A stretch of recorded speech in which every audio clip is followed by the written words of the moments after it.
আমার কষ্টের কথা কই না এটি বয়সে কাকা আমি মানুষের হাতে পা ধরলেও বাসের মধ্যে উঠে পা ধরে ভিক্ষা চাই।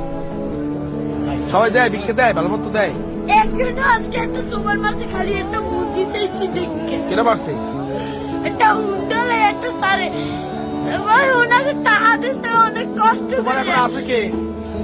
করতে বাপ নাই আছে ওই একটা মা। ভাই ভালোবাসে তোমারে? মাই বিষ্ণু বলে রয়েছে কাকা মা যদি ভালো না বাসতে ওই টিমে আমি হালাইয়ে তুই আর একটা বিয়ে করতে হেলে মায়ের গর্ব ছিলাম হেলে একটার বড় করতে না। মায় ভালোবাসে, ঠিক আছে। তুমি মায়ের ভালোবাসো না? আমার মায় আমাদের একটা মুরগি খাইতে চাইছে একটা তারের দল এই যে চাই লাগছি মুরগি চাল আমি তো কেটারে কই না কষ্টের কথা। লেখাপড়া করো মাদ্রাসায়, মাদ্রাসায় পড়ো। সকালবেলা পড়ি এই বিয়ের বেলায় তো এই টাকা